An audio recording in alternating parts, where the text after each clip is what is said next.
तेरा अंत ना जाई लखिया, अकथ ना जाई हर कथया।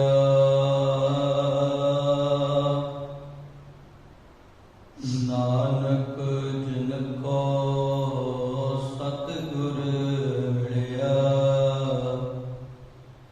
तिनका लिखा निबड़िया। नानक जिनको सतगुर मिलिया, तिनका लिखा निबड़िया। वाहिगुरु साहिब जीओ। हजूरे आया ना ईरह नव ना ईरह शुभम, अग्रश है बखाहद मन आजारम। हजूरे आया ना ईरह शुभम, अग्रश है बखाहद मन आजारम। परम सम्मानयोग जुगो जुग अटल,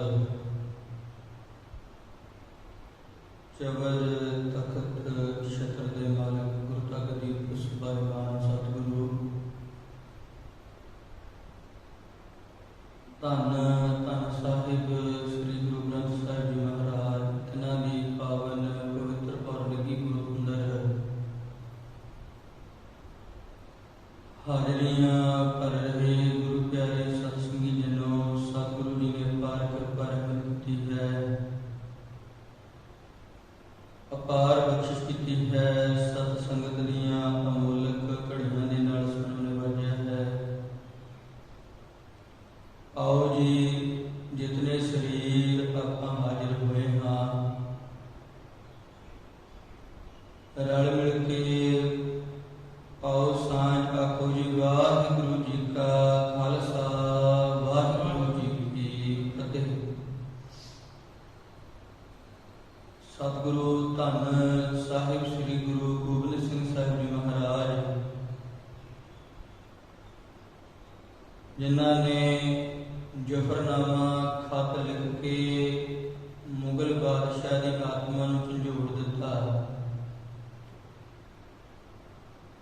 औरंगजेब नूं दसिया भी धर्मी किहनूं कहंदे ने।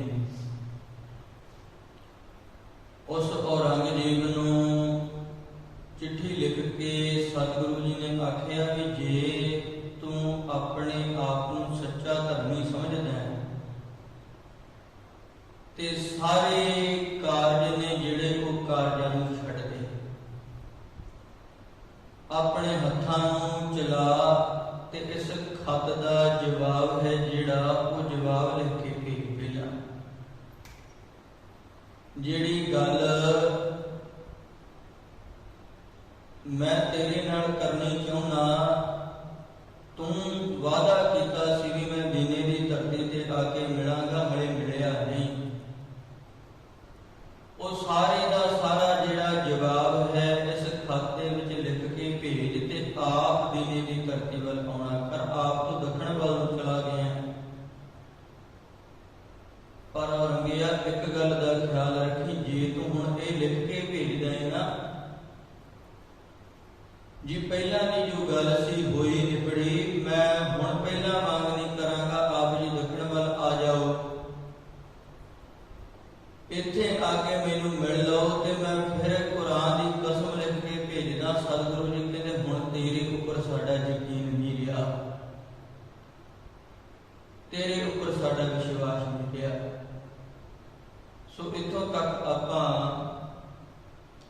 इस गुरबाणी के जिहड़े 87 शेर ने उन्हां दे विचार सरवण कर चुके हैं। उस तो अगे सतगुरु जी जो वचन लिख रहे हैं, आओ जी उन्हां वचनां दे विचार नाल जुड़ना करिए।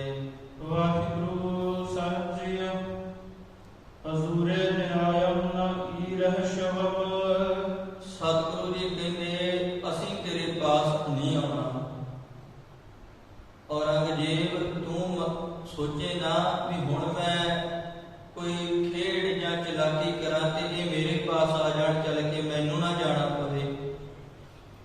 ਸਤਿਗੁਰੂ ਜੀ ਕਹਿੰਦੇ ਅਸੀਂ ਇਸ ਪਾਸੇ ਨਹੀਂ ਆਉਣਾ, ਇਸ ਪਾਸੇ ਆਉਣਾ ਤੇ ਦੂਰ, ਜਿਹੜਾ ਤੇਰੇ ਵੱਲ ਦਾ ਰਸਤਾ ਹੈ ਇਸ ਰਸਤੇ ਦੇ ਉੱਪਰ ਕਦਮ ਤੱਕ ਨਹੀਂ ਰੱਖਣਾ, ਅਸੀਂ ਖੜ ਕੇ ਵੀ ਨਹੀਂ ਵੇਖਣਾ ਇਸ ਰਸਤੇ ਦੇ ਉੱਪਰ। ਅਗਰ ਸ਼ਬ ਬਖਾਹਤ ਮਨ ਆਜ਼ਾਰ ਬਮ, ਇਹ ਤੇ ਉਸ ਮਾਲਕ ਪਰਮਾਤਮਾ ਦੀ ਖੇਡ ਹੈ। ਵੇਖੋ ਧੰਨ ਗੁਰੂ ਗੋਬਿੰਦ ਸਿੰਘ ਮਹਾਰਾਜ ਜੀ ਆਪ ਉਸ ਅਕਾਲ ਪੁਰਖ ਮਾਲਕ ਪਰਮਾਤਮਾ ਦਾ ਰੂਪ, ਪਰ ਫਿਰ ਵੀ ਸਿੱਖ ਦਾ ਭਰੋਸਾ ਅਕਾਲ ਪੁਰਖ ਮਾਲਕ ਪਰਮਾਤਮਾ ਉੱਪਰ ਵੱਜ ਜਾਏ ਤੇ ਕਲਮ ਨੂੰ ਇਦਾਂ ਚਲਾਉਂਦੇ ਨੇ, ਕਹਿੰਦੇ ਉਹ ਮਾਲਕ ਪਰਮਾਤਮਾ ਨੇ ਹੁਕਮ ਕਰਦੇ ਨਾ, ਸਾਡੀ ਕੋਈ ਇੱਛਾ ਨਹੀਂ ਅਸੀਂ ਤੇਰੇ ਵੱਲ ਨੂੰ ਆਈਏ, ਤੈਨੂੰ ਆ ਕੇ ਮਿਲੀਏ, ਪਰ ਜੇ ਮਾਲਕ ਪਰਮਾਤਮਾ ਦਾ ਹੀ ਹੁਕਮ ਹੋ ਗਿਆ ਫਿਰ ਉਹ ਰੱਬੀ ਹੁਕਮ ਨੂੰ ਮੋੜਿਆ ਨਹੀਂ ਜਾ ਸਕਦਾ। ਉਹ ਰੱਬੀ ਹੁਕਮ ਹੈ ਜਿਹੜਾ ਉਹਨੂੰ ਟਾਲਿਆ ਨਹੀਂ ਜਾ ਸਕਦਾ। ਔਰ ਗਿਆ ਫਿਰ ਉਸ ਮਾਲਕ ਪਰਮਾਤਮਾ ਦੇ ਹੁਕਮ ਅਧੀਨ ਸਾਨੂੰ ਚੱਲ ਕੇ ਜਿਹੜਾ ਹੈ ਤੇਰੇ ਪਾਸ ਅਸੀਂ ਆਉਣਾ ਨਹੀਂ ਚਾਹੁੰਦੇ, ਪਰ ਜੇ ਮਾਲਕ ਪਰਮਾਤਮਾ ਦਾ ਹੁਕਮ ਹੋ ਗਿਆ ਤੇ ਚੱਲ ਵੀ ਪਵਾਂਗੇ। ਖੁਸ਼ ਸ਼ਾਹ ਸ਼ਾਹਾਨ ਔਰੰਗਜ਼ੇਬ, ਧੰਨ ਗੁਰੂ ਗੋਬਿੰਦ ਸਿੰਘ ਸਾਹਿਬ ਮਹਾਰਾਜ ਜੀ ਸਮੇਂ ਦਾ ਬਾਦਸ਼ਾਹ ਹੈ ਔਰੰਗਜ਼ੇਬ, ਤੇ ਉਹਦੀਆਂ ਕਮੀਆਂ ਤੇ ਲਿਖ ਕੇ ਭੇਜੀਆਂ ਹੀ, ਤੇ ਨਾਲ ਦੀ ਨਾਲ ਉਹਦੀਆਂ ਕਮੀਆਂ ਦਾ ਜਿਨ੍ਹਾਂ ਦੇ ਕਰਕੇ ਉਹ ਆਪਣੇ ਆਪ ਨੂੰ ਮਹਾਨ ਸਮਝਦਾ ਸੀ, ਉਹਨਾਂ ਗੱਲਾਂ ਦਾ ਬੜਾ ਮਜ਼ਾਕੀਏ ਲਹਿਜੇ ਦੇ ਵਿੱਚ ਖੰਡਨ ਕਰੀ ਜਾ ਰਹੇ ਨੇ। ਨਾਲ ਦੀ ਨਾਲ ਹੀ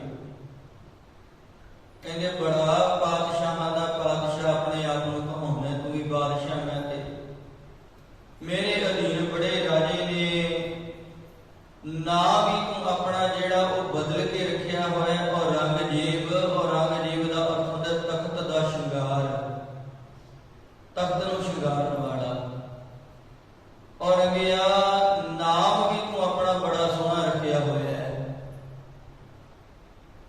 ਤੇਰਾ ਅਸਲ ਨਾਮ ਨਹੀਂ ਇਹ, ਤੇ ਕਿਆ ਤਖਤ ਦਾ ਸ਼ਿੰਗਾਰ ਬਣਿਆ ਤੂੰ ਇਸ ਭਾਰਤ ਦੇ ਤਖਤ ਦੇ ਉੱਪਰ ਬੈਠਾ।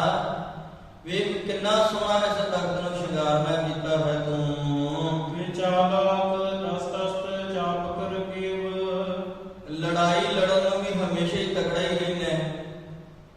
ਜਦੋਂ ਮਾੜੀ ਜੀ ਕੋਈ ਗੱਲ ਹੋਵੇ ਝਟ ਤਿਆਰ ਹੋ ਜਾਂਦਾ ਵੀ ਬਸ ਮੈਂ ਤੇ ਲੜ ਜਾਊਂ ਮਰ ਜਾਊਂ, ਝਟ ਤਿਆਰ ਹੋ ਜਾਂਦਾ। ਘੋੜ ਸਵਾਰ ਵੀ ਆਪਣੇ ਆਪ ਨੂੰ ਤਕੜਾ ਸਮਝਦਾ ਵੀ ਮੇਰੇ ਵਰਗਾ ਘੋੜ ਸਵਾਰ ਕੋਈ ਨਹੀਂ, ਚਾਬੁਕ ਹੱਥ ਦੇ ਵਿੱਚ ਹੀ ਰੱਖਦਾ ਘੋੜੇ ਦੀ।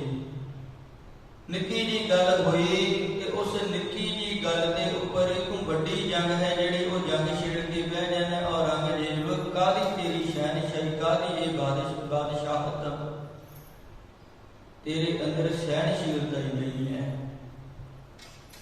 ਨਿੱਕੀ ਨਿੱਕੀ ਗੱਲ ਦੇ ਉੱਪਰ ਤੂੰ ਏਡੇ ਵੱਡੇ ਵੱਡੇ ਜਿਹੜੇ ਮਸਲੇ ਨੇ ਉਹ ਬਣਾ ਕੇ ਬਹਿ ਜਾਂਦਾ, ਸੈਨਾ ਚੜਾ ਕੇ ਬਹਿ ਜਾਂਦਾ। ਇਹੀ ਕਾਰਨ ਹੈ ਔਰੰਗਜ਼ੇਬ ਅੱਜ ਤੱਕ ਕਦੇ ਤੂੰ ਅੰਦਰੋਂ ਸੁਖੀ ਨਹੀਂ ਹੋਇਆ। ਤੇ ਬਿਲਕੁਲ ਸੱਚ ਹੈ, ਜਿਹੜਾ ਬੰਦਾ ਨਿੱਕੀ ਨਿੱਕੀ ਗੱਲ ਦੇ ਉੱਤੇ ਵੱਡੇ ਮਸਲੇ ਬਣਾਵੇ ਨਾ, ਉਹ ਜ਼ਿੰਦਗੀ ਵਿੱਚ ਕਾਮਯਾਬ ਹੁੰਦਾ ਹੀ ਨਹੀਂ। ਆਪਣੇ ਆਪ ਦੇ ਵਿੱਚ ਹੀ ਰਿੱਝਦਾ ਰਹਿੰਦਾ, ਆਪਣੇ ਆਪ ਦੇ ਵਿੱਚ ਹੀ ਕਲਪਦਾ ਰਹਿੰਦਾ। ਸਤਿਗੁਰੂ ਜੀ ਸਮਝਾ ਰਹੇ ਨੇ, ਕਹਿੰਦੇ ਔਰੰਗਜ਼ੇਬ ਇਹੀ ਹਾਲਤ ਜਿਹੜੀ ਤੇਰੀ ਹੋਈ ਪਈ ਹੈ।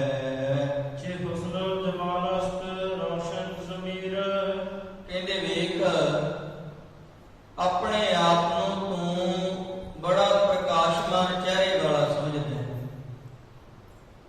ਆਪਣੇ ਆਪ ਨੂੰ ਬੜਾ ਪ੍ਰਕਾਸ਼ਮਈ ਸਮਝਦਾ ਵੀ ਲੋਕ ਨੇ ਜਿਹੜੇ ਉਹ ਮੇਰਾ ਬੜਾ ਸਤਿਕਾਰ ਕਰਦੇ ਨੇ, ਬੜਾ ਇੱਜ਼ਤ ਮਾਣ ਕਰਦੇ ਨੇ। ਪਰ ਨਹੀਂ ਔਰੰਗਜ਼ੇਬ, ਅਸਲ ਦੇ ਵਿੱਚ ਜ਼ਮੀਰ ਹੈ ਜਿਹੜੀ ਉਹ ਰੋਸ਼ਨ ਚਾਹੀਦੀ ਹੈ, ਪਰ ਜ਼ਮੀਰ ਉਹ ਬੰਦੇ ਦੀ ਕਹਿੰਦੇ ਮੈਂ ਕਿਆ ਮੰਨਾਂ ਜਿਹਨੇ ਆਪਣੇ ਭਾਈ ਨਾ ਬਖਸ਼ੇ ਹੁਣ ਆਪਣੇ ਬਾਪ ਨੂੰ ਨਾ ਬਖਸ਼ਿਆ ਹੋਵੇ। ਤੇਰੀ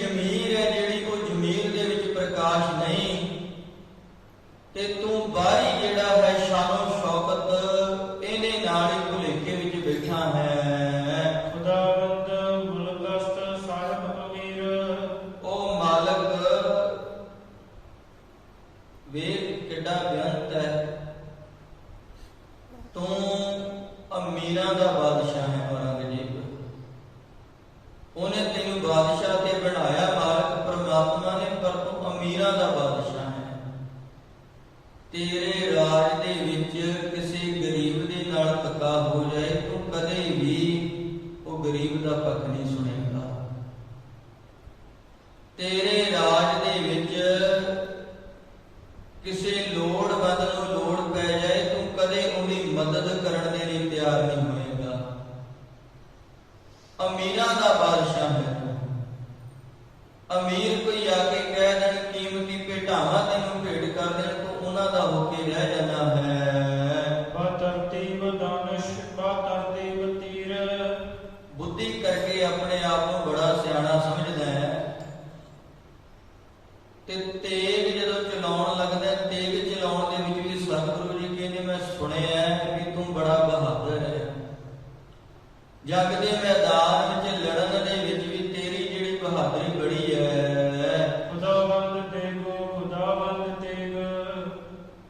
ਆਪਣੇ ਆਪ ਨੂੰ ਦੇਗ ਦਾ ਧਨੀ ਤੇ ਤੇਗ ਦਾ ਧਨੀ ਸਮਝਦਾ ਹੈ, ਪਰ ਵੇਖ ਤੇਰੀ ਬਹਾਦਰੀ।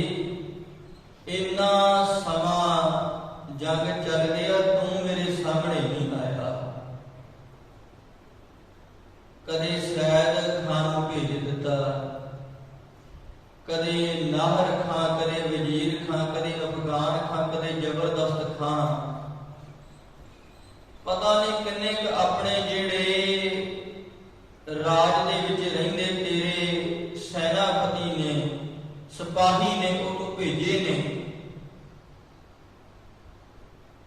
ਪਰ ਆਪ ਤੂੰ ਮੇਰੇ ਸਾਹਮਣੇ ਨਹੀਂ ਆਇਆ। ਤੇ ਸਤਿਗੁਰੂ ਜੀ ਕਹਿੰਦੇ ਦਾਨ ਕਰਨ ਦੇ ਵਿੱਚ ਤੇ ਤੂੰ ਕਮਾਲ ਦਾ ਹੈ ਵੀ ਤੂੰ ਤੇ ਆਪਣੇ ਬਾਪ ਨੂੰ ਬਖਸ਼ਿਆ ਨਹੀਂ। ਸ਼ਾਹਜਹਾਂ ਨੂੰ ਪਕੜ ਕੇ ਕੈਦ ਦੇ ਵਿੱਚ ਸੁੱਟ ਦਿੱਤਾ। ਨਾ ਖਾਣ ਦੇ ਲਈ ਪੂਰੀ ਖੁਰਾਕ ਦੇਣੀ ਤੇ ਨਾ ਪੀਣ ਦੇ ਲਈ ਲੋੜ ਦਾ ਪਾਣੀ ਮਿਲਣਾ। ਤੇ ਸ਼ਾਹਜਹਾਂ ਨੇ ਇੱਕ ਦਿਨ ਚਿੱਠੀ ਲਿਖੀ। ਉਹ ਚਿੱਠੀ ਵਿੱਚ ਲਿਖਦਾ ਹੈ, ਕਹਿੰਦਾ ਪੁੱਤਰ ਤੂੰ ਜ਼ਿੰਦਗੀ ਦੇ ਵਿੱਚ ਨਾ ਬੜੇ ਹਿੰਦੂਆਂ ਨੂੰ ਇਸ ਕਰਕੇ ਮਾਰ ਦਿੱਤਾ ਵੀ ਇਹ ਕਰਮ ਕਾਂਡੀ ਨੇ, ਇਹ ਪਖੰਡ ਕਰਨ ਵਾਲੇ ਨੇ। ਕਹਿੰਦਾ ਪਰ ਤੇਰੇ ਤੋਂ ਉਹ 100 ਗੁਣਾ ਚੰਗੇ ਨੇ। ਵੇਖ ਉਹਨਾਂ ਦਾ ਕੋਈ ਵੱਡਾ ਵਡੇਰਾ ਮਰ ਵੀ ਜਾਏ ਨਾ, ਹੁਣ ਕੋਈ ਇਹ ਨਾ ਕਹੇ ਵੀ ਇਹ ਹੁਣ ਖੁੱਲ ਦੇ ਰਹੇ ਨੇ ਵੀ ਅਸੀਂ ਦੂਜੇ ਪਾਸੇ ਨੂੰ ਚੱਲੀਏ, ਨਹੀਂ। ਉਹ ਸ਼ਾਹਜਹਾਂ ਲਿਖ ਰਿਹਾ, ਕਹਿੰਦਾ ਵੀ ਕੋਈ ਵੱਡਾ ਵਡੇਰਾ ਮਰ ਵੀ ਜਾਏ ਨਾ ਕਿਸੇ ਹਿੰਦੂ ਪਰਿਵਾਰ ਵਿੱਚ, ਉਹ ਕਈ ਕਈ ਸਦੀਆਂ ਤੱਕ ਉਹਦੇ ਨਿਮਿਤ ਦਾਨ ਪੁੰਨ ਕਰਦੇ ਰਹਿੰਦੇ ਨੇ, ਆਪਣੇ ਵੱਡੇ ਵਡੇਰੇ ਦੇ ਨਿਮਿਤ। ਤੂੰ ਕਹਿੰਦਾ ਔਰੰਗਜ਼ੇਬ ਵੀ ਉਹ ਬੜੇ ਮਾੜੇ ਨੇ, ਉਹ ਤੇ ਕਈ ਕਈ ਸਦੀਆਂ ਮਰਨ ਤੋਂ ਬਾਅਦ ਵੱਡੇ ਵਡੇਰਿਆਂ ਦਾ ਖਿਆਲ ਰੱਖਣਾ ਨਹੀਂ ਭੁੱਲਦੇ, ਪਰ ਤੂੰ ਜਿਉਂਦੇ ਬਾਪ ਨੂੰ ਕੈਦ ਵਿੱਚ ਸੁੱਟ ਛੱਡਿਆ। ਜਿਉਂਦੇ ਬਾਪ ਨੂੰ ਤੂੰ ਕੈਦ ਦੇ ਵਿੱਚ ਕੈਦ ਕਰ ਦਿੱਤਾ।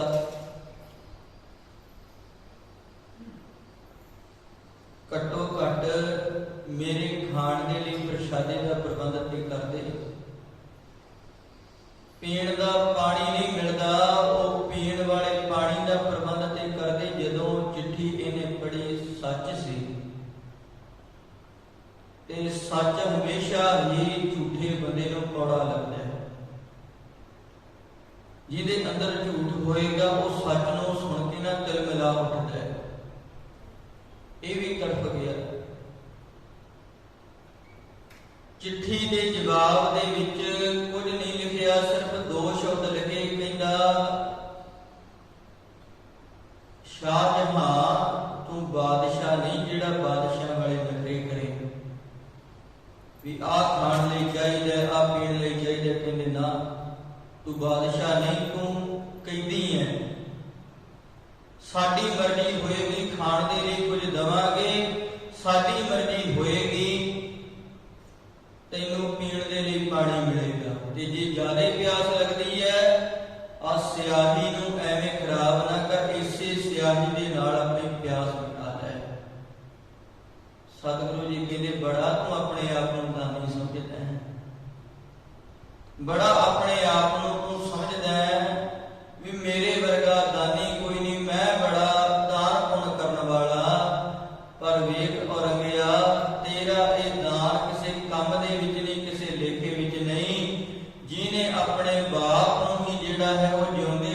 ਸਜ਼ਾ ਦੇ ਦਿੱਤੀ ਹੋਵੇ। ਖੁਦਾਵੰਦ ਬਖਸ਼ਿੰਦ ਹੈ ਮੁਲਕ ਮਾਲ। ਉਹ ਮਾਲਕ ਪ੍ਰਮਾਤਮਾ ਜੀ ਨੇ ਜਿਹੜੇ ਉਹਨਾਂ ਦੇ ਜਿਹੜੇ ਗੁਣ ਹਨ, ਉਹਨਾਂ ਗੁਣਾਂ ਦੇ ਬਾਰੇ ਸਤਿਗੁਰੂ ਜੀ ਸਮਝਾ ਰਹੇ ਹਨ ਕਿ ਰੋਸ਼ਨ ਜਮੀਰਸਤ ਹੁਸਨ ਜਮਾਲ। ਉਹ ਮਾਲਕ ਪ੍ਰਮਾਤਮਾ ਜੀ ਨੇ ਜਿਹੜੇ ਉਹ ਵੇਖ ਔਰ ਰੰਗ ਜੀਵ ਆਪਣੇ ਜਿਹੜੇ ਸੇਵਕ ਨੇ ਉਹਨਾਂ ਸੇਵਕਾਂ ਨੂੰ ਪ੍ਰਕਾਸ਼ ਦੇਣ ਵਾਲੇ ਨੇ, ਉਹਨਾਂ ਦੇ ਹਿਰਦੇ ਦੇ ਵਿੱਚ ਪ੍ਰਕਾਸ਼ ਲਿਆਉਣ ਵਾਲੇ ਨੇ। ਉਹ ਮਾਲਕ ਪ੍ਰਮਾਤਮਾ ਦੇ ਸਾਹਮਣੇ ਤੇਰੀ ਆ ਜਿਹੜੀ ਚਲਾਕੀ ਹੈ ਕੋਈ ਮਾਇਨੇ ਨਹੀਂ ਰੱਖਦੀ। ਖੁਦਾਵੰਦ ਬਖਸ਼ਿੰਦ ਹੈ ਮੁਲਕ ਮਾਲ। ਮੁਲਕਾਂ ਦਾ ਮਾਲਕ ਹੈ ਉਹ, ਤੇ ਹਰ ਇੱਕ ਮੁਲਕ ਦੇ ਵਿੱਚ ਜਿਤਨੇ ਪ੍ਰਾਣੀ ਰਹਿ ਰਹੇ ਨੇ ਉਹਨਾਂ ਸਾਰੇ ਪ੍ਰਾਣੀਆਂ ਨੂੰ ਧਨ ਮਾਲ ਪਦਾਰਥ ਆਦਿਕ ਦੇਣ ਦੀ ਸਮਰੱਥਾ ਹੈ ਉਸੇ ਮਾਲਕ ਪ੍ਰਮਾਤਮਾ ਦੀ। ਕਿ ਬਖਸ਼ਿਸ਼ ਕਬੀਰਸਤ ਦਰਜੰਗ ਕੋਹ। ਤੇ ਤੂੰ ਆਪਣੇ ਆਪ ਨੂੰ ਵੱਡਾ ਸਮਝਦਾ ਵੀ ਮੈਂ ਬੜਾ ਵੱਡਾ ਬਾਦਸ਼ਾਹ ਨਹੀਂ, ਕਬੀਰ ਵੱਡਾ। ਉਹ ਮਾਲਕ ਪ੍ਰਮਾਤਮਾ ਤੇਰੇ ਨਾਲੋਂ ਕਿਤੇ ਵੱਡਾ ਹੈ, ਤੇਰੇ ਨਾਲੋਂ ਉਹ ਮਾਲਕ ਪ੍ਰਮਾਤਮਾ ਕਿਤੇ ਬੇਅੰਤ ਹੈ। ਵੇਖ ਤੇਰੇ ਅੰਦਰ ਜਿਹੜੀ ਹੈ ਉਹ ਜੰਗ ਦੀ ਪ੍ਰਬਲ ਇੱਛਾ ਰਹਿੰਦੀ ਹੈ ਵੀ ਮੈਂ ਜਾ ਕੇ ਦੁਸ਼ਮਣਾਂ ਦੇ ਨਾਲ ਲੜਾਂ, ਪਰ ਉਹ ਮਾਲਕ ਪ੍ਰਮਾਤਮਾ ਏਡਾ ਬੇਅੰਤ ਹੈ, ਆਪਣੇ ਭਗਤ ਜਨਾਂ ਨੂੰ ਇਹ ਸਮਰੱਥਾ ਬਖਸ਼ਿਸ਼ ਕਰਦਾ ਹੈ ਵੀ ਆਪਣੇ ਭਗਤ ਜਨ ਨੇ ਜਿਹੜੇ ਉਸ ਮਾਲਕ ਪ੍ਰਮਾਤਮਾ ਦੇ ਉਹ ਆਪਣੇ ਆਪ ਨਾਲ ਲੜਨ, ਅੰਦਰ ਦੀ ਜਿਹੜੀ ਮਾੜੀ ਬਿਰਤੀ ਹੈ ਉਹਦੇ ਨਾਲ ਲੜਨਾ। ਕਾਹਦੀ ਤੇਰੀ ਬਹਾਦਰੀ ਔਰ ਰੰਗਜੀਬ, ਪੰਜ ਵਿਕਾਰ ਨਹੀਂ ਤੇਰੇ ਤੋਂ ਜਿੱਤੇ ਗਏ। ਤੇਰੇ ਤੋਂ ਲੋਭ ਕ੍ਰੋਧ ਕਾਬੂ ਦੇ ਵਿੱਚ ਨਹੀਂ ਆਇਆ। ਇਹਨਾਂ ਵਿਕਾਰਾਂ ਦੇ ਨਾਲ ਹੀ ਤੂੰ ਭਰਿਆ ਰਿਹਾ। ਤੇਰੀ ਜ਼ਿੰਦਗੀ ਜਿਹੜੀ ਹੈ ਉਹ ਏਦਾਂ ਦੀ ਏਦਾਂ ਹੀ ਲੰਘ ਗਈ। ਆਪਣੇ ਮਨ ਨੂੰ ਨਹੀਂ ਜਿੱਤ ਸਕਿਆ। ਝੂਠ ਹੈ ਜਿਹੜਾ ਜ਼ਿੰਦਗੀ 'ਚ ਇਕੱਠਾ ਕਰੀ ਬੈਠਾ, ਸੱਚ ਨਹੀਂ ਕਮਾ ਸਕਿਆ। ਮਲਾਇਕ ਸਿਫਤ ਜੋ ਸੁਰਿਆ ਸ਼ਿਕੋਹ। ਸਤਿਗੁਰੂ ਜੀ ਕਹਿੰਦੇ ਜੇ ਤੂੰ ਆਪਣੇ ਆਪ ਨੂੰ ਵੱਡਾ ਸਮਝਦਾ ਨਾ ਵੀ ਮੈਂ ਤੇ ਬੜੀ ਇਸਲਾਮ ਦੀ ਸੇਵਾ ਕੀਤੀ ਹੈ, ਕਹਿੰਦੇ ਫਿਰ ਮੰਨ ਲੈਨੇ ਆ ਵੀ ਹਾਂ ਠੀਕ ਹੈ ਤੂੰ ਵੱਡਾ ਹੈ, ਦੇਵਤਿਆਂ ਵਰਗਾ। ਪਰ ਕਿਹੜੇ ਦੇਵਤੇ ਵਰਗਾ? ਕਹਿੰਦੇ ਤੂੰ ਜਿਵੇਂ ਅਸਮਾਨ ਦੇ ਵਿੱਚ ਕੁਸ਼ਲ ਤਾਰਾ ਚੜ੍ਹਦਾ ਹੈ ਨਾ,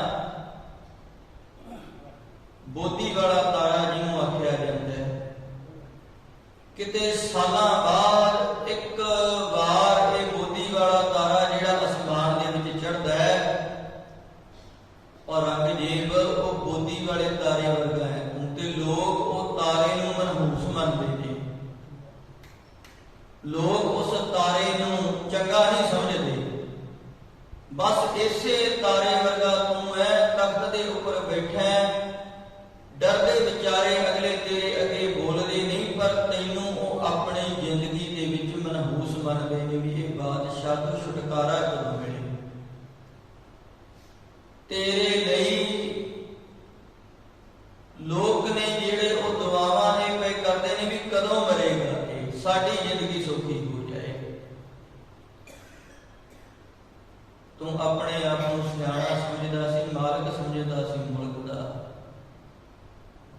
ਦੇਵਤੇ ਹੋਣ ਦਾ ਭਰਮ ਚੁੱਕੀ ਫਿਰਦਾ ਸੀ ਆਪਣੇ ਅੰਦਰ। ਸਤਿਗੁਰੂ ਜੀ ਕਹਿੰਦੇ ਵੀ ਤੂੰ ਭਾਈ ਉਸ ਬੋਧੀ ਵਾਲੇ ਤਾਰੇ ਵਰਗਾ ਹੈ ਜਿਹਨੂੰ ਲੋਕ ਨੇ ਜਿਹੜੇ ਉਹ ਮਨਹੂਸ ਮੰਨਦੇ ਹਨ। ਸ਼ਹਿਨਸ਼ਾਹ ਔਰੰਗਜ਼ੇਬ ਆਲਮੀਰ।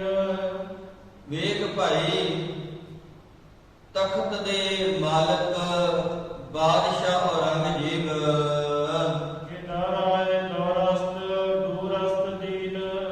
ਜਮਾਨੇ ਦਾ ਸਹਾਇਕ ਨਹੀਂ ਤੂੰ ਬਣਿਆ ਤੇ ਇਹ ਜਮਾਨੇ ਨੇ ਕਦੇ ਤੇਰੀ ਸਹਾਇਤਾ ਨਹੀਂ ਕਰਨੀ। ਇਸ ਜਮਾਨੇ ਦੇ ਵਿੱਚ ਆ ਕੇ ਤੂੰ ਪਾਪ ਹੀ ਕਰਮ ਕੀਤੇ ਨੇ। ਧਰਮ ਨੂੰ ਕਮਾਉਣਾ ਤੇ ਦੂਰ, ਧਰਮ ਦੀ ਸਿੱਖਿਆ ਤੇਰੇ ਅੰਦਰ ਵਸਣੀ ਤੇ ਦੂਰ, ਤੂੰ ਤੇ ਧਰਮ ਤੋਂ ਹੀ ਦੂਰ ਹੋ ਗਿਆ। ਤੂੰ ਤੇ ਧਰਮ ਨੂੰ ਆਪਣੀ ਜ਼ਿੰਦਗੀ ਦੇ ਵਿੱਚ ਜਗ੍ਹਾ ਹੀ ਕੋਈ ਨਾ ਦਿੱਤੀ, ਧਰਮ ਨੂੰ ਆਪਣੀ ਜ਼ਿੰਦਗੀ ਵਿੱਚੋਂ ਕੱਢ ਕੇ ਦੂਰ ਸੁੱਟ ਦਿੱਤਾ ਹੈ। ਮਨਮ ਕੁਸ਼ਟਨਮ ਕੋਹੀਆ ਬੁੱਤ ਪ੍ਰਸਤ। ਪਰ ਇੱਕ ਗੱਲ ਵੇਖ, ਜੇ ਪਹਾੜੀ ਰਾਜੇ ਨੇ ਜਿਹੜੇ ਜਿਨ੍ਹਾਂ ਦੇ ਮਗਰ ਲੱਗ ਕੇ ਕੋਈ ਸਾਡੇ ਨਾਲ ਲੜਨ ਦੇ ਲਈ ਆ ਗਿਆ,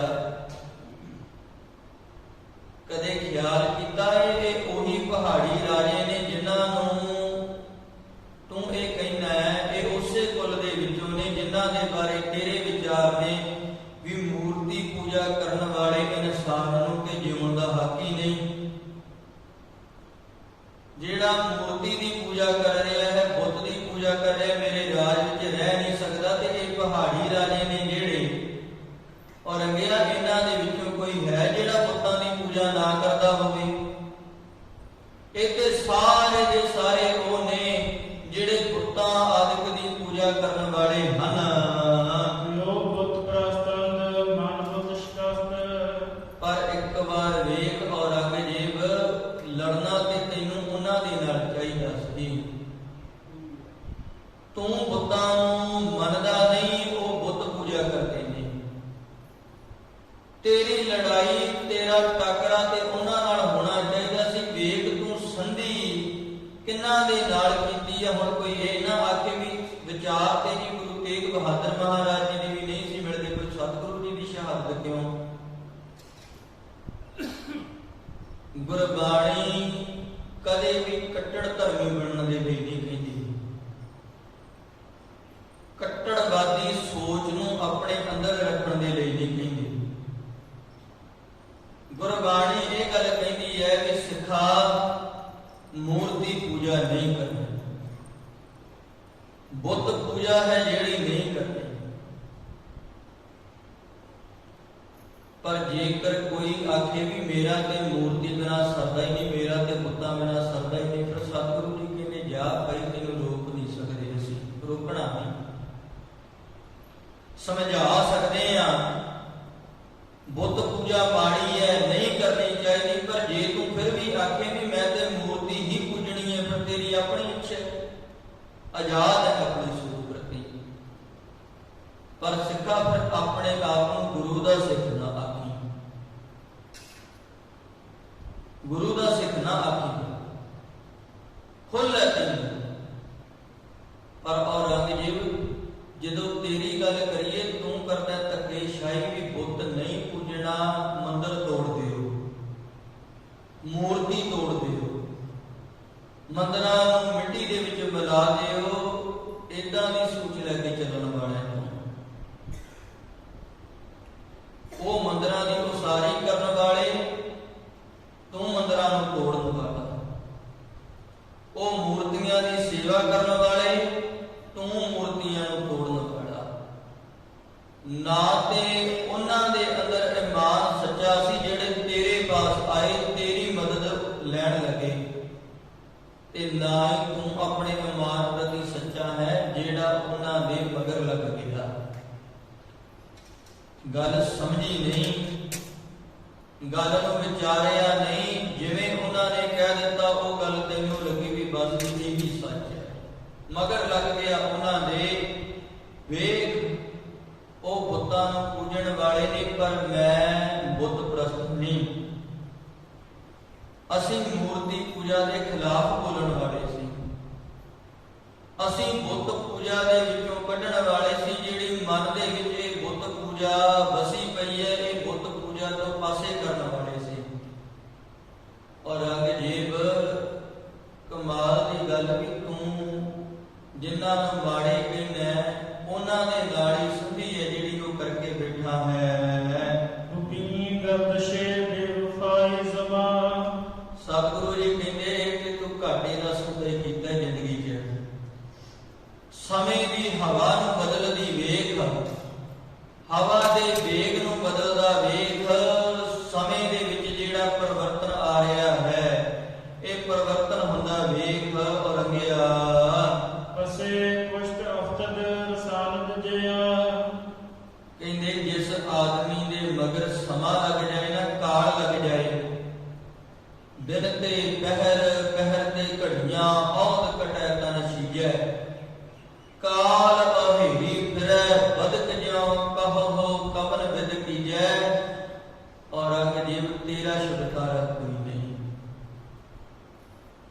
ਤੂੰ ਜ਼ਿੰਦਗੀ ਦੇ ਵਿੱਚ ਜ਼ਮਾਨੇ ਦੀ ਬਦਲਦੀ ਹੋਈ ਚਾਲ ਨੂੰ ਵੇਖ।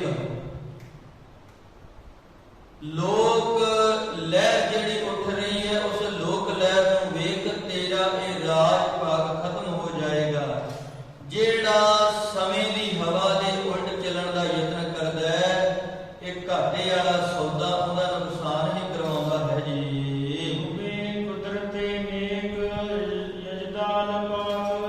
ਸਤਿਗੁਰੂ ਜੀ ਸਮਝਾ ਰਹੇ ਨੇ, ਕਹਿੰਦੇ ਔਰੰਗਜ਼ੇਬ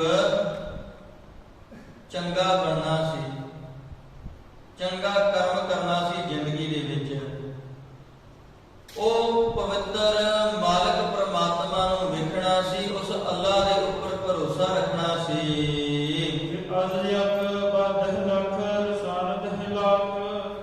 ਤੇਰਾ ਭਰੋਸਾ ਨਹੀਂ ਸੀ, ਮੈਂ ਭਰੋਸਾ ਰੱਖਿਆ। ਇਸੇ ਕਰਕੇ ਕਿ ਮੈਂ ਇਕੱਲਾ, ਪਰ ਤੂੰ ਇਕੱਲੇ ਦੇ ਮਗਰ 10 ਲੱਖ 10 ਲੱਖ ਦੇ ਕਰੀਬ ਜਿਹੜੀ ਉਹ ਫੌਜ ਚਾੜ ਛੱਡੀ।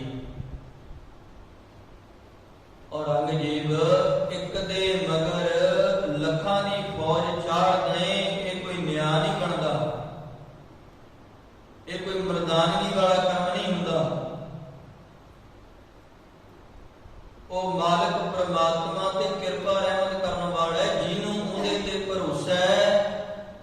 ਉਹ ਇੱਕ ਹੈ ਜਿਹੜਾ ਉਹਦਾ 10 ਲੱਖ ਕੁਝ ਨਹੀਂ ਵਿਗਾੜ ਸਕਦਾ। ਵੇਖ ਲੈ ਫਿਰ ਤੇਰੇ ਸਾਹਮਣੇ ਹੈ, ਤੇਰੇ 10 ਲੱਖ ਨੇ ਜਿਹੜੇ ਉਹ ਕੱਖ ਨਹੀਂ ਵਿਗਾੜ ਸਕੇ, ਕੁਝ ਨਹੀਂ ਵਿਗਾੜ ਸਕੇ। ਪਰ ਉਸ ਅਕਾਲ ਪੁਰਖ ਮਾਲਕ ਪ੍ਰਮਾਤਮਾ ਦੀ ਕਿਰਪਾ ਰਹਿਮਤ ਹੋਈ, ਅੱਜ ਵੀ ਖੇੜਾ, ਅੱਜ ਵੀ ਚਿਹਰੇ ਦਾ ਨੂਰ ਉਵੇਂ ਦਾ ਉਵੇਂ ਹੈ ਜੀ। ਕਿ ਦੁਸ਼ਮਨ ਕੁਲਦ ਮਿਹਰਬਾਨ ਅਸਤ ਦੋਸਤ। ਜਿਸ ਪੁਰਸ਼ ਦੇ ਉੱਪਰ ਉਹ ਮਾਲਕ ਪ੍ਰਮਾਤਮਾ ਮਿਹਰਬਾਨ ਹੋ ਜਾਏ, ਜਿਹਦਾ ਮਿੱਤਰ ਦੋਸਤ ਉਹ ਅਕਾਲ ਪੁਰਖ ਮਾਲਕ ਪ੍ਰਮਾਤਮਾ ਹੋ ਜਾਏ, ਜਿਹਦੀ ਪਿੱਠ ਤੇ ਹੁਣ ਰੱਬ ਆਪ ਖੜਾ ਹੋਵੇ, ਦੁਸ਼ਮਣ ਉਹਦਾ ਕੀ ਵਿਗਾੜ ਸਕਦੇ ਹਨ।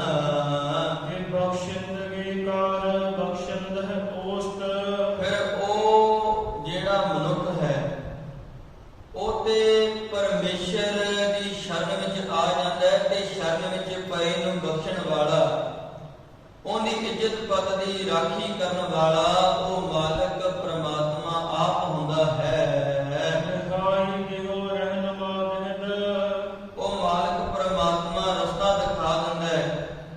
ਰਿਹਾਈ, ਜਿਹੜੇ ਬੰਧਨ ਆਲਕ ਪਏ ਨੇ, ਉਹ ਬੰਧਨ ਸਾਰੇ ਦੇ ਸਾਰੇ ਟੁੱਟ ਜਾਂਦੇ ਨੇ, ਜਿਵੇਂ ਉਹ ਬੰਧਨ ਨਿਕਲਦੇ ਜਾਂਦੇ ਨੇ।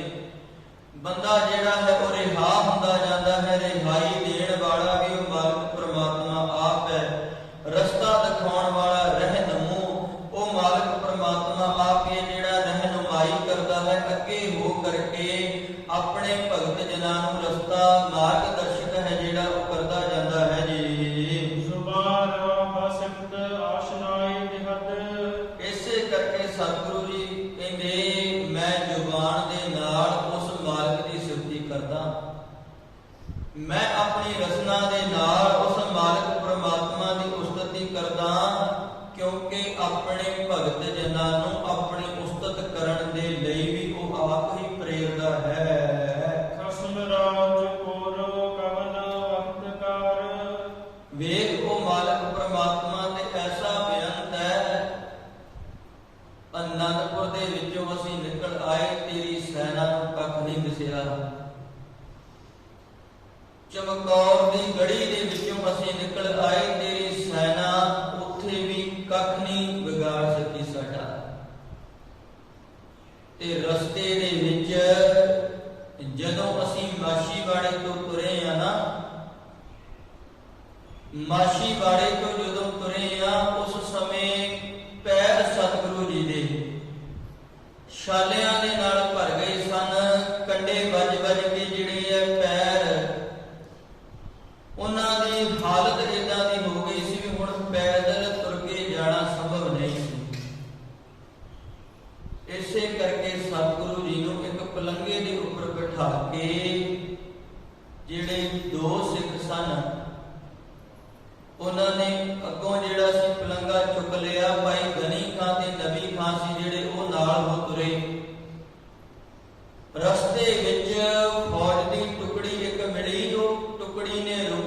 ਕਹਿੰਦੇ ਕੌਣ ਹੈ? ਤੇ ਭਾਈ ਗਨੀ ਖਾਂ ਹੁਣੀ ਕਹਿੰਦੇ ਜੀ ਇਹ ਉੱਚ ਦਾ ਪੀਰ ਹੈ। ਵੇਖ ਔਰ ਗਿਆ ਤੇਰੀ ਸੈਨਾ ਨੂੰ ਕਿਵੇਂ ਅੰਨਾ ਕੀਤਾ ਉਸ ਮਾਲਕ ਪ੍ਰਮਾਤਮਾ ਨੇ ਸ਼ਨਾਖਤ ਕਰਨ ਵਾਸਤੇ ਬੁਲਾਇਆ ਕਿਸੇ ਨੂੰ। ਉਹ ਸ਼ਨਾਖਤ ਕਰਨ ਵਾਲੇ ਨੇ ਵੇਖਿਆ, ਪਹਿਚਾਣ ਲਿਆ, ਭਾਵੇਂ ਕਿ ਉਹ ਇਸਲਾਮ ਨਾਲ ਸੰਬੰਧਿਤ ਸੀ, ਪਰ ਵੇਖ ਔਰੰਗਜ਼ੇਬ ਉਹ ਸ਼ਨਾਖਤ ਕਰਨ ਵਾਲੇ ਦੇ ਅੰਦਰ ਐਸੀ ਕਿਰਪਾ ਰਹਿਮਤ ਮਾਲਕ ਪ੍ਰਮਾਤਮਾ ਨੇ ਕੀਤੀ, ਉਹ ਤੋਂ ਝੂਠ ਵੀ ਨਹੀਂ ਬੁਲਾਇਆ ਤੇ ਉਹਦਾ ਬੋਲਿਆ ਸੱਚ ਤੇਰੀ ਸੈਨਾ ਨੂੰ ਵੀ ਸਮਝ ਨਹੀਂ ਆਇਆ। ਤੇਰੀ ਸੈਨਾ ਨੇ ਪੁੱਛਿਆ ਵੀ ਉੱਚਦੇ ਪੀਰ ਨੇ ਪਛਾਣੋ? ਤੇ ਉਹਨੇ ਜਵਾਬ ਦਿੱਤਾ ਸ਼ਨਾਖਤ ਕਰਨ ਵਾਲੇ ਨੇ, ਕਹਿੰਦਾ ਉੱਚਦੇ ਇੱਥੇ ਉੱਚਿਆਂ ਦੇ ਪੀਰ ਨੇ, ਉੱਚਦੇ ਪੀਰ ਨਹੀਂ ਇੱਥੇ ਉੱਚਿਆਂ ਦੇ ਪੀਰ ਨੇ। ਜਾਣ ਦਿਓ ਇਹਨਾਂ ਦਾ ਰਸਤਾ ਨਾ ਰੋਕੋ। ਵੇਖ ਲੈ ਔਰੰਗਜ਼ੇਬ ਸਾਨੂੰ ਰਸਤਾ ਦਿਖਾਉਣ ਵਾਲਾ ਉਹ ਮਾਲਕ ਆਪ। ਦੁਸ਼ਮਣ ਨੂੰ ਅੰਨੇ ਕਰ ਸੁੱਟਦਾ ਉਹ ਮਾਲਕ ਪ੍ਰਮਾਤਮਾ ਜਦੋਂ ਆਪਣੇ ਸੇਵਕ ਦੇ ਉੱਪਰ ਕਿਰਪਾ ਰਹਿਮਤ ਬਰਸਾ ਦੇ। ਵੇਖ ਸਮਾਂ ਹੈ ਜਿਹੜਾ ਬਦਲ ਰਿਹਾ ਹੈ। ਔਰੰਗਜ਼ੇਬ ਸੱਚ ਦੀ ਬਾਜੀ ਦੇ ਲਈ ਜਿਹੜਾ ਆਪਣੇ ਸਿਰ ਧਰਤੀ ਬਾਜੀ ਲਾ ਦਿੰਦਾ ਹੈ, ਉਹਦੇ ਉੱਪਰ ਉਹ ਮਾਲਕ ਪ੍ਰਮਾਤਮਾ ਜੀ ਫਿਰ ਰਹਿਮ ਕਰ ਦਿੰਦੇ ਨੇ, ਦਇਆ ਬਰਸਾ ਦਿੰਦੇ ਹਨ। ਜੇ ਕੋਈ ਪ੍ਰਮਾਤਮਾ ਦੀ ਸੇਵਾ ਵਿੱਚ ਦਿਲ ਔਰ ਜਾਨ ਲਗਾ ਦੇ ਨਾ, ਸੱਚੇ ਦਿਲੋਂ ਉਸ ਮਾਲਕ ਪ੍ਰਮਾਤਮਾ ਦੀ ਖਿਦਮਤ ਕਰਨਾ ਕਰੇ, ਉਹਦੇ ਈਮਾਨ ਦੀ ਉਹਦੇ ਧਰਮ ਦੀ ਰਾਖੀ ਕਰਨ ਵਾਲੇ ਉਹ ਮਾਲਕ ਪ੍ਰਮਾਤਮਾ ਜੀ ਆਪ ਬਣ ਜਾਂਦੇ ਨੇ। ਇਹ ਦਾਤਾਂ ਬਖਸ਼ਿਸ਼ ਕਰਕੇ ਨਿਵਾਜ ਦਿੰਦੇ ਹਨ ਉਹਨੂੰ। ਤੇ ਦੁਸ਼ਮਣ ਸਾਰੇ ਦੇ ਸਾਰੇ ਯਤਨ ਨੇ ਜਿਹੜੇ ਉਹ ਲਾ ਕੇ ਥੱਕ ਜਾਣ, ਪਰ ਜੇ ਮਾਲਕ ਹੈ ਜਿਹੜਾ ਉਹ ਰਸਤਾ ਦਿਖਾਉਣ ਵਾਲਾ ਹੈ, ਰਸਤੇ ਦੇ ਉੱਪਰ ਲੈ ਕੇ ਜਾਣ ਵਾਲਾ ਮਾਲਕ ਪ੍ਰਮਾਤਮਾ ਹੈ, ਤੇ ਉਹ ਦੁਸ਼ਮਣ ਦੇ ਕੀਤੇ ਹੋਏ ਹਮਲੇ, ਦੁਸ਼ਮਣ ਦੇ ਕੀਤੇ ਹੋਏ ਯਤਨ ਸਾਰੇ ਦੇ ਸਾਰੇ ਕਿਸੇ ਕੰਮ ਨਹੀਂ ਆਉਂਦੇ। ਵੇਖ ਉਹ ਮਾਲਕ ਪ੍ਰਮਾਤਮਾ ਜਦੋਂ ਮਿਹਰ ਦੀ ਕਿਰਪਾ ਰਹਿਮਤ ਕਰਨ ਵਾਲਾ ਹੋਵੇ ਨਾ, ਜਦੋਂ ਉਹਦੀ ਨਜ਼ਰ ਹੈ ਜਿਹੜੀ ਉਹ ਸਵੱਲੀ ਹੋ ਜਾਏ, ਫਿਰ ਇੱਕ ਬੰਦੇ ਦੇ ਉੱਪਰ ਭਾਵੇਂ ਹਜ਼ਾਰਾਂ ਦੀ ਫੌਜ ਹੈ ਜਿਹੜੀ ਉਹ ਚੜ ਕੇ ਆ ਜਾਵੇ। ਹਜ਼ਾਰਾਂ ਦੀ ਫੌਜ ਇੱਕ ਬੰਦੇ ਦਾ ਕੱਖ ਨਹੀਂ ਵਿਗਾੜ ਸਕਦੀ ਜਦੋਂ ਉਹ ਮਾਲਕ ਪ੍ਰਮਾਤਮਾ ਦੀ ਨਜ਼ਰ ਹੈ ਜਿਹੜੀ ਉਹ ਨਜ਼ਰ ਸਵੱਲੀ ਹੋਏ। ਬੰਦਾ ਮਾਲਕ ਪ੍ਰਮਾਤਮਾ ਦੀ ਮਿਹਰ ਨੂੰ ਮਾਣ ਰਿਹਾ ਹੋਵੇ। ਔਰ ਗਿਆ ਤੂੰ ਤੇ ਚਾਲੀਆਂ ਦੇ ਉੱਤੇ 10 ਲੱਖ ਭੇਜੇ ਸਨ, ਪਰ ਫਿਰ ਵੀ ਵੇਖ ਲੈ ਤੇਰੇ 10 ਲੱਖ ਨੂੰ ਵੀ ਹਾਰ ਦਾ ਸਾਹਮਣਾ ਕਰਨਾ ਪਿਆ। ਅਸੀਂ 40 ਹੁੰਦੇ ਹੋਇਆਂ ਵੀ ਉਸ ਜੰਗ ਦੇ ਮੈਦਾਨ ਵਿੱਚੋਂ ਜੇਤੂ ਹੋ ਕੇ ਨਿਕਲੇ ਹਾਂ। ਜੇਕਰ ਤੇਰਾ ਭਰੋਸਾ, ਤੇਰੀ ਨਿਗਾਹ ਜਾਂਦੀ ਹੈ ਆਪਣੀ ਸੈਨਾ ਦੇ ਉੱਪਰ, ਤੂੰ ਭਰੋਸਾ ਕਰਦਾ ਨਹੀਂ ਤੇਰੇ ਕੋਲੇ ਸੈਨਾ ਦੀ ਜਿਹੜੀ ਤਾਕਤ ਹੈ ਇਹ ਤਾਕਤ ਬੜੀ ਹੈ। ਤੇ ਸਤਿਗੁਰੂ ਜੀ ਕਹਿੰਦੇ ਮੈਂ ਆਪਣਾ ਧਿਆਨ ਉਸ ਮਾਲਕ ਪ੍ਰਮਾਤਮਾ ਤੇ ਰੱਖਦਾ, ਮੈਂ ਉਹਦੇ ਸ਼ੁਕਰਾਨੇ ਦੇ ਵਿੱਚ ਆਪਣਾ ਸੀਸ ਨਵਾਉਣਾ। ਮੈਂ ਜ਼ਿੰਦਗੀ ਦੇ ਵਿੱਚ ਔਰੰਗਿਆ ਕਦੇ ਦੂਸਰੇ ਦੀ ਓਟ ਨਹੀਂ ਤੱਕੀ ਉਸ ਮਾਲਕ ਪ੍ਰਮਾਤਮਾ ਤੋਂ ਬਿਨਾਂ। ਫਿਰ ਵੇਖ ਉਹ ਮਾਲਕ ਪ੍ਰਮਾਤਮਾ ਨੇ ਕਿਰਪਾ ਰਹਿਮਤ ਵੀ ਇਹ ਜਿਹੜੀ ਕਰਨਾ ਕੀਤੀ ਹੈ। ਔਰੰਗਜ਼ੇਬ ਤੈਨੂੰ ਆਪਣੇ ਮੁਲਕ ਦੇ ਉੱਪਰ ਹੰਕਾਰ ਹੈ, ਤੈਨੂੰ ਆਪਣੀ ਤਾਕਤ ਦੇ ਉੱਪਰ, ਆਪਣੇ ਧਨ ਦੇ ਉੱਪਰ ਹੰਕਾਰ ਹੈ। ਤੇ ਸਤਿਗੁਰੂ ਜੀ ਕਹਿੰਦੇ ਮੇਰਾ ਭਰੋਸਾ ਸਿਰਫ ਤੇ ਸਿਰਫ ਉਸ ਮਾਲਕ ਪ੍ਰਮਾਤਮਾ ਸਦੀਵੀ ਸਚਾਈ ਹੋ ਕੇ ਇਸ ਸੰਸਾਰ ਦੇ ਵਿੱਚ ਵਿਚਰ ਰਿਹਾ ਹੈ। ਗਾਫਲ ਨਾ ਸ਼ਾਵੀ ਸਕੰਜੇ ਵਿਸਰਾਏ। ਕਹਿੰਦੇ 3-5 ਦਿਨਾਂ ਦੀ ਜ਼ਿੰਦਗੀ, ਥੋੜੀ ਜੀ ਜ਼ਿੰਦਗੀ, ਇਸ ਜ਼ਿੰਦਗੀ ਦੇ ਵਿੱਚ ਗਫਲਤ ਦੀ ਨੀਂਦ ਨਾ ਸੌਂ। ਗਫਲਤ ਦੀ ਨੀਂਦ ਦੇ ਵਿੱਚ ਨਾ ਸੌਂ ਔਰ ਔਰੰਗਜ਼ੇਬ ਗਾਫਲ ਹੋ ਕੇ ਜਨਮ ਹੈ ਜਿਹੜਾ, ਇਸ ਜਨਮ ਨੂੰ ਗਵਾਉਣਾ ਨਾ ਕਰ। ਮਤਾ ਭੁਲੇਖੇ ਦੇ ਵਿੱਚ ਰਹੇ ਵੀ ਕਿਤੇ ਇਹ ਸੰਸਾਰ ਦੇ ਵਿੱਚ ਸਦਾ ਸਿਰ ਰਹਿਣਾ ਥੋੜੀ ਜ਼ਿੰਦਗੀ ਹੈ। ਮਹਿਮਾਨ ਦੀ ਨਿਆਈਆਂ ਇੱਥੇ ਕਿ ਆਦਮ ਦਾ ਗੁਜ਼ਰਦ ਸਰੇ ਜ਼ਬਦਾਏ। ਇਹ ਸੰਸਾਰ ਤੇ ਕਹਿੰਦੇ ਏਦਾਂ ਸਮਝ ਲੈ ਇੱਕ ਸਰਾਂ ਦੀ ਨਿਆਈ ਹੈ, ਗੁਜ਼ਰਦਾ ਜਾ ਰਿਹਾ ਹੈ। ਔਦ ਘਟੈ ਦਿਨ ਸਰੈ ਨਾਰੇ, ਇੱਕ ਇੱਕ ਦਿਨ ਕਰਕੇ ਰਾਤ ਕਰਕੇ ਉਮਰ ਘਟਦੀ ਜਾ ਰਹੀ ਹੈ। ਪਰ ਔਰੰਗਿਆ ਤੂੰ ਫਿਰ ਵੀ ਪਦਾਰਥਾਂ ਦੇ ਮਗਰੇ ਦੌੜਿਆ ਰਿਹਾ। ਵੀ ਗਰਦਸ਼ੇ ਬੇਵਫਾਈ ਜ਼ਮਾ। ਕਹਿੰਦੇ ਬੇਵਫਾ ਜ਼ਮਾਨੇ ਨੂੰ ਵੇਖਣਾ ਕਰ। ਜਿਹੜਾ ਇਹ ਜ਼ਮਾਨਾ ਤੈਨੂੰ ਲੱਗਦਾ ਸੀ ਨਾ ਵੀ ਇਹ ਜ਼ਮਾਨਾ ਤੇਰਾ ਮਿੱਤਰ ਹੈ, ਇਹ ਘਾਟੇ ਦਾ ਸੌਦਾ ਜਿਹੜਾ ਆਪਣੀ ਜ਼ਿੰਦਗੀ ਦੇ ਵਿੱਚ ਤੂੰ ਕਰਦਾ ਰਿਹਾ ਹੈ, ਇਹ ਜ਼ਮਾਨੇ ਨੂੰ ਬਦਲਦਾ ਵੇਖ, ਜ਼ਮਾਨੇ ਦਾ ਰੁਖ ਬਦਲਦਾ ਵੇਖ। ਉਹ ਮਾਲਕ ਪਰਮਾਤਮਾ ਨੂੰ ਸਮਝਣਾ ਕਰ, ਜਿਹੜਾ ਮਾਲਕ ਪਰਮਾਤਮਾ ਇਹ ਸੰਸਾਰ ਦੇ ਉੱਪਰ ਜਿਤਨੇ ਮਕਾਨ ਨੇ ਤੇ ਜਿੰਨੇ ਉਹ ਮਕਾਨਾਂ ਦੇ ਵਿੱਚ ਰਹਿਣ ਵਾਲੇ ਨੇ ਸਾਰਿਆਂ ਦੇ ਅੰਦਰ ਵਸਣ ਵਾਲਾ ਹੈ। ਔਰ ਔਰੰਗਜ਼ੇਬ ਜੇਕਰ ਤੂੰ ਆਪਣੇ ਆਪ ਨੂੰ ਡਾਢਾ ਸਮਝਦਾ ਹੈ ਨਾ ਵੀ ਮੈਂ ਬੜਾ ਜ਼ੁਲਮ ਕਰਨ ਵਾਲਾ, ਬੜਾ ਜਾਬਰ ਹਾਂ, ਔਰੰਗਜ਼ੇਬ ਤੇਰੀ ਵਡਿਆਈ ਇਹਦੇ ਵਿੱਚ ਨਹੀਂ ਵੀ ਤੂੰ ਫਕੀਰਾਂ ਸਾਧੂ ਸੰਤਾਂ ਨੂੰ ਮਾਰਦਾ ਫਿਰੇ। ਉਹ ਮਾਲਕ ਪਰਮਾਤਮਾ ਦੇ ਜਿਹੜੇ ਭਗਤ ਜਨ ਨੇ ਉਹਨਾਂ ਨੂੰ ਤੰਗ ਕਰਦਾ ਫਿਰੇ, ਗਰੀਬਾਂ ਨੂੰ ਤੰਗ ਕਰਦਾ ਫਿਰੇ, ਇਹਦੇ ਵਿੱਚ ਵਡਿਆਈ ਨਹੀਂ ਹੁੰਦੀ।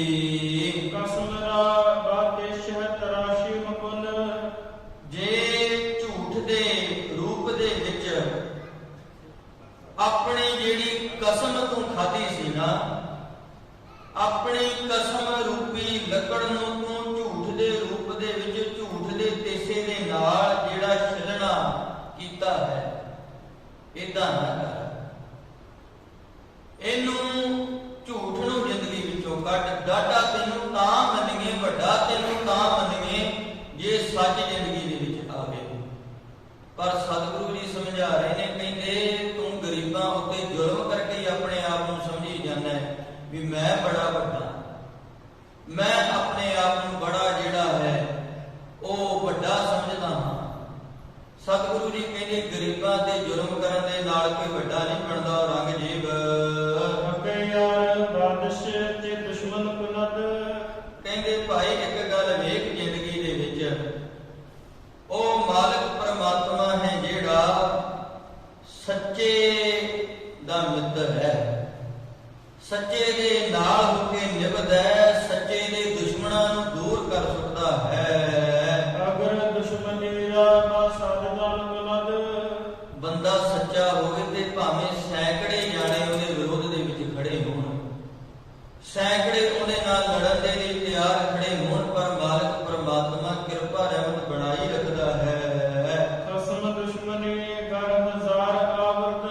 ਸਤਿਗੁਰੂ ਜੀ ਕਹਿੰਦੇ ਭਾਈ ਵੇਖ, ਉਹ ਮਾਲਕ ਪਰਮਾਤਮਾ ਹੈ ਜਿਹੜਾ ਉਹ ਕਿਰਪਾ ਰਹਿਮਤ ਕਰਨ ਵਾਲਾ ਹੈ, ਬਖਸ਼ਿਸ਼ ਕਰਨ ਵਾਲਾ ਹੈ। ਹਜ਼ਾਰਾਂ ਹੀ ਜਿਹੜੇ ਦੁਸ਼ਮਣ ਨੇ ਉਹਨਾਂ ਦੁਸ਼ਮਣਾਂ ਦੇ ਵਿੱਚੋਂ ਕੱਢ ਕੇ ਲੈ ਜਾਂਦਾ ਹੈ। ਆਪਣੇ ਭਗਤ ਜਨਾਂ ਨੂੰ ਇੱਕ ਰੋਮ ਤੱਕ ਵਿੰਗਾ ਨਹੀਂ ਹੋਣ ਦਿੰਦਾ। ਇਸੇ ਪ੍ਰਕਾਰ ਸਤਿਗੁਰੂ ਜੀ ਕਹਿੰਦੇ ਤੇਰੀ ਸੈਨਾ ਜਿਹੜੀ ਹੈ, ਕਿਉਂਕਿ ਉਹ ਮਾਲਕ ਪਰਮਾਤਮਾ ਆਪਣੇ ਭਗਤ ਜਨਾਂ ਦਾ ਵਾਲ ਵਿੰਗਾ ਨਹੀਂ ਹੋਣ ਦਿੰਦਾ, ਸਾਡਾ ਵਾਲ ਤੱਕ ਵਿੰਗਾ ਨਹੀਂ ਕਰ ਸਕਦੀ, ਕੁਝ ਨਹੀਂ ਵਿਗਾੜ ਸਕਦੀ ਸਾਡਾ। ਬੜਾ ਜ਼ੋਰ ਲਾ ਲਿਆ ਉਹਨਾਂ ਨੇ, ਪਰ ਕੱਖ ਨਹੀਂ ਜੇ ਬਣਿਆ ਉਹਨਾਂ ਤੋਂ। ਇੱਥੋਂ ਤੱਕ ਜੋ ਪਹਿਲੀ ਹਕਾਇਤ ਦਾਸਤਾਨ ਸਤਿਗੁਰੂ ਜੀ ਨੇ ਲਿਖੀ ਹੈ ਉਹ ਸੰਪੂਰਨ ਹੈ।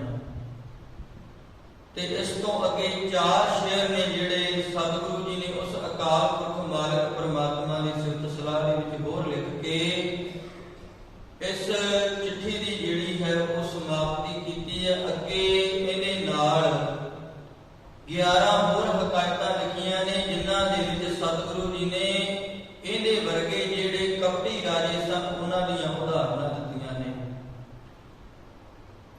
ਉਹ ਕਪਟੀ ਰਾਜੇ ਜਿਨ੍ਹਾਂ ਨੇ ਛਲ ਆਦਤ ਕੀਤਾ ਹੈ, ਧੋਖਾ ਕੀਤਾ ਹੈ। ਸੋ ਸਤਿਗੁਰੂ ਜੀ ਅਕਾਲ ਪੁਰਖ ਮਾਲਕ ਪਰਮਾਤਮਾ ਦੀ ਸਿਫਤ ਸਲਾਹ ਜਿਵੇਂ ਕਰ ਰਹੇ ਹਨ, ਆਓ ਜੀ ਉਹਦੇ ਨਾਲ ਜੁੜਨਾ ਕਰੀਏ। ਅਗੰਜੋ ਅਪੰਜੋ ਰੂਪ ਅਰੇਕ। ਉਹ ਮਾਲਕ ਪਰਮਾਤਮਾ ਗਿਣਤੀ ਤੋਂ ਰਹਿਤ ਹੈ, ਰੂਪ ਤੋਂ ਰਹਿਤ ਹੈ, ਉਹਦੀ ਕੋਈ ਰੇਖਾ ਨਹੀਂ, ਉਹਦਾ ਕੋਈ ਚਿੱਤਰ ਨਹੀਂ ਬਣਾਇਆ ਜਾ ਸਕਦਾ। ਅਗਦ ਅਬੁੱਧ ਅਪਰਮੋ ਅਲੇਖ। ਉਹ ਮਾਲਕ ਪਰਮਾਤਮਾ ਡੂੰਘਾ ਪੀੜਾ ਤੋਂ ਰਹਿਤ, ਭਰਮਾਂ ਤੋਂ ਰਹਿਤ ਹੈ, ਲੇਖਾਂ ਤੋਂ ਰਹਿਤ ਹੈ, ਲੇਖੇ ਦਾ ਅਸਰ ਨਹੀਂ ਉਹਦੇ ਤੇ ਹੁੰਦਾ। ਰਾਗ ਅਰੂਪੋ ਅਰੇਖੋ ਅਪਰਮ। ਆਕਾਰ ਤੋਂ ਰਹਿਤ ਹੈ, ਦਵੈਸ਼ ਤੋਂ ਰਹਿਤ ਹੈ, ਰਾਗ ਤੋਂ ਰਹਿਤ ਹੈ। ਉਹ ਮਾਲਕ ਪਰਮਾਤਮਾ ਕਿਸੇ ਪ੍ਰਕਾਰ ਦਾ ਕਾਲਾ ਪੀਲਾ ਰੰਗ ਨਹੀਂ ਉਸ ਮਾਲਕ ਪਰਮਾਤਮਾ ਦਾ। ਜਨਮੋ ਅਵਰਨੋ ਅਪੂਤੋ ਅਭੰਗ। ਉਹ ਮਾਲਕ ਪਰਮਾਤਮਾ ਜਨਮ ਤੋਂ ਰਹਿਤ ਹੈ, ਵਰਨ ਆਦਿਕ ਦੀ ਪਕੜ ਤੋਂ ਰਹਿਤ ਹੈ। ਉਹ ਮਾਲਕ ਪਰਮਾਤਮਾ ਅਭੰਗ, ਭੰਗ ਦਾ ਅਰਥ ਹੁੰਦਾ ਹੈ ਟੁੱਟ ਜਾਣ ਵਾਲਾ, ਖਤਮ ਹੋ ਜਾਣ ਵਾਲਾ। ਉਹ ਮਾਲਕ ਪਰਮਾਤਮਾ ਹੈ ਜਿਹੜਾ ਕਦੇ ਨਾਸ਼ ਨਹੀਂ ਹੁੰਦਾ, ਕਦੇ ਖਤਮ ਨਹੀਂ ਹੁੰਦਾ। ਅਛੇਦੋ ਅਭੇਦੋ ਅਕਰਮੋ ਅਕਾਮ। ਉਹ ਕੱਟਣੇ ਤੋਂ ਰਹਿਤ ਹੈ, ਛੇਦਿਆ ਨਹੀਂ ਜਾ ਸਕਦਾ, ਭੇਦਾਂ ਤੋਂ ਰਹਿਤ ਹੈ। ਉਹ ਮਾਲਕ ਪਰਮਾਤਮਾ ਕਰਮ ਤੋਂ ਰਹਿਤ ਹੈ, ਕਾਮ ਆਦਿਕ ਉਹਦੇ ਉੱਪਰ ਆਪਣਾ ਅਸਰ ਨਹੀਂ ਪਾ ਸਕਦੇ। ਅਖੇਦੋ ਅਭੇਦੋ ਅਕਰਮੋ ਅਭਾਮ। ਉਹ ਮਾਲਕ ਪਰਮਾਤਮਾ ਦੁੱਖ ਤੋਂ ਰਹਿਤ ਹੈ। ਪੰਜ ਪ੍ਰਕਾਰ ਦੇ ਜਿਹੜੇ ਭੇਦ ਇਹ ਦੁਨੀਆ ਦੇ ਵਿੱਚ ਮੰਨੇ ਜਾਂਦੇ ਨੇ, ਉਹਨਾਂ ਭੇਦਾਂ ਤੋਂ ਰਹਿਤ ਹੈ, ਭਰਮ ਤੋਂ ਰਹਿਤ ਹੈ, ਅਭਾਮ ਇਸਤਰੀ ਆਦਿਕ ਤੋਂ ਰਹਿਤ ਹੈ। ਉਹ ਮਾਲਕ ਪਰਮਾਤਮਾ ਅਲੇਖੋ ਅਪੇਖੋ ਅਲੇਖੋ ਅਭੰਗ। ਉਹ ਕਸ਼ਮਸ਼ ਆਦਿ ਦੇ ਰੇਖਾ ਤੋਂ ਰਹਿਤ ਹੈ। ਉਦਾਸੀ ਸੰਨਿਆਸੀ ਬੈਰਾਗੀ ਆਦਿਕ ਭੇਖਾਂ ਤੋਂ ਰਹਿਤ ਹੈ। ਭਗਤਾਂ ਦੇ ਨਾਲ ਲੇਖਾ ਨਹੀਂ ਕਰਦਾ, ਨਾਸ਼ ਤੋਂ ਰਹਿਤ ਹੈ। ਉਹ ਮਾਲਕ ਪਰਮਾਤਮਾ ਹੈ ਜਿਹੜਾ ਉਹ ਰੰਗਾਂ ਦੀਆਂ ਬਖਸ਼ਿਸ਼ਾਂ ਕਰਨ ਵਾਲਾ ਹੈ, ਦੁਨੀਆ ਦੇ ਰੰਗ ਤਮਾਸ਼ਿਆਂ ਨੂੰ ਸਾਜਣ ਵਾਲਾ ਹੈ। ਵੇਖ ਉਹ ਰੰਗਿਆ, ਇਹੀ ਰੰਗ ਤਮਾਸ਼ੇ ਅਸੀਂ ਮਾਣੇ ਨੇ, ਇਹੀ ਰੰਗ ਤਮਾਸ਼ੇ ਨੇ ਜਿਹੜੇ ਉਹ ਦੁਨੀਆ ਦੇ ਵਿੱਚ ਤੂੰ ਨੇ ਜਿਹੜੇ ਮੰਗਣੇ ਕੀਤੇ ਨੇ। ਸੋ ਇੱਥੋਂ ਤੱਕ ਜੋ ਹਕਾਇਤ ਦਾਸਤਾਨ ਹੈ ਉਹ ਸੰਪੂਰਨ ਹੋਈ ਹੈ। ਸਤਿਗੁਰੂ ਜੀ ਕਿਰਪਾ ਰਹਿਮਤ ਕਰਨ। ਜੋ ਇਹ ਸਤਿਗੁਰੂ ਜੀ ਦੀ ਰਚਨਾ ਹੈ, ਫਾਰਸੀ ਦੇ ਵਿੱਚ ਲਿਖੀ ਹੋਈ ਹੈ। ਸੋ ਉਚਾਰਨ ਇਹਦੇ ਥੋੜੇ ਜਿਹੇ ਔਖੇ ਨੇ, ਤੇ ਅਰਥ ਕਰਦਿਆਂ ਹੋਇਆਂ ਜਾਂ ਉਚਾਰਨ ਕਰਦਿਆਂ ਹੋਇਆਂ ਕੋਈ ਭੁੱਲ ਗਲਤੀ ਹੋ ਗਈ ਹੋਵੇ, ਸਤਿਗੁਰੂ ਜੀ ਕਿਰਪਾ ਰਹਿਮਤ ਕਰਨ, ਮਿਹਰ ਕਰਨ, ਬਖਸ਼ ਦੇਣ ਤੇ ਕਿਰਪਾ ਰਹਿਮਤ ਕਰਨ। ਅਸੀਂ ਸੱਚੇ ਧਰਮੀ ਬਣੀਏ ਔਰ ਰੰਗਜੀਤ ਵਰਗੇ ਦਿਖਾਵੇ ਦੇ ਧਰਮੀ ਨਾ ਬਣ ਜਾਈਏ, ਔਰ ਰੰਗਜੀਤ ਵਾਂਗ ਕਿਤੇ ਕੱਟੜਤਾ ਦੇ ਵਿੱਚ ਸਮਾਜ ਦੇ ਦੁਸ਼ਮਣ ਨਾ ਬਣ ਜਾਈਏ। ਸਤਿਗੁਰੂ ਜੀ ਕਿਰਪਾ ਰਹਿਮਤ ਕਰਨ, ਬਚਨ ਗੁਰੂ ਕੇ ਜਾਣ ਕੇ ਹਿਰਦੇ ਰੂਪੀ ਘਰਾਂ 'ਚ ਵਸਾਇਓ। ਭੁੱਲਾਂ ਗਲਤੀਆਂ ਦੱਸ ਰਿਆਂ ਦੀ ਝੋਲੀ ਵਿੱਚ ਕੱਲ ਤੋਂ ਆਪਾਂ ਫਿਰ ਉਸੇ ਪ੍ਰਕਾਰ ਜੋ ਲੜੀਵਾਰ ਗੁਰਬਾਣੀ ਦੀ ਵਿਚਾਰ ਹੈ ਉਹਦੇ ਨਾਲ ਸਾਂਝ ਪਾਉਣਾ ਕਰਾਂਗੇ। ਸਤਿਗੁਰੂ ਜੀ ਕਿਰਪਾ ਰਹਿਮਤ ਕਰਨ ਜੀ। ਦੇਖੋ